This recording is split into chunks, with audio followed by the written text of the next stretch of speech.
Happy Sunday everyone! So, nandito ulit kami sa SM. Kasama ko po ang aking family para pick upin ang aking eyeglass. So, nandito kami ngayon sa Pizza Hut guys. Dito muna kami mag-lunch kasi gutom na kami.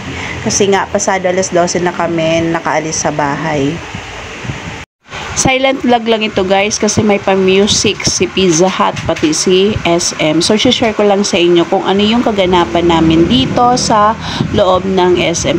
Ano lang to guys, quick banding lang to kasi magpi-pick up lang talaga ako ng eyeglasses ko. Tapos bibilhan lang namin ng eyeglass din yung aking panganay na anak.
minutes later. So, hanggang dito na lang guys ang aking vlog kasi nakarating na kami, nandito na ako sa aking mini sari-sari store.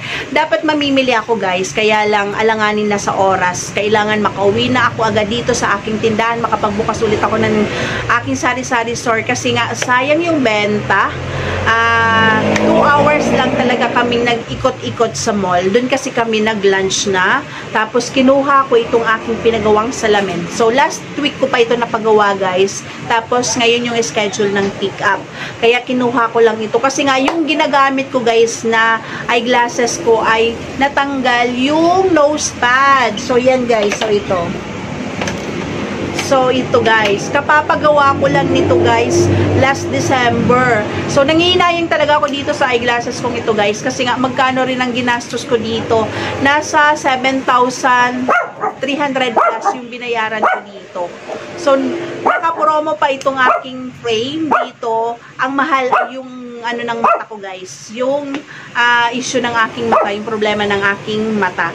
Yun yung napapamahal sa aking salamin. Kaya ang pinagawa ko na ngayon guys, itong my nose pad na pwedeng matanggal man, pwedeng palitan. So yan. Kaya ito na lang yung pinagawa ko kasi hindi pwede sa akin guys na wala akong nasusot na salamin. Lalo na ngayon na ako po ay talagang laging nakatutok sa cellphone, lalo na pag nag-edit ako, nagsusupport ako, nag-chat ako. Kaya ngayon, mas ako na tawag-tawag talaga kasi hindi ako maasahan sa mga chat-chat kasi nga sumasakit ang ulo ko. So talaga more on calls ako. Tapos yun lang, pag Sunday kasi guys, sinabay na namin, siningit na namin yung bonding time namin kasi pag Sunday ay ito yung araw na so talagang inilalaan namin yan para sa mga bata. Kahit kunting oras lang yan guys, basta mailabas namin sila, makapag-banding kami. Kasi pag araw ng Sunday, yun yung na wala silang pasok. Tapos si daddy naman ay nag-a-adjust din. Kasi ngayon may pasok siya, nag-adjust siya. Hindi siya pumasok ng maaga para makasama lang kami, makasama yung mga bata.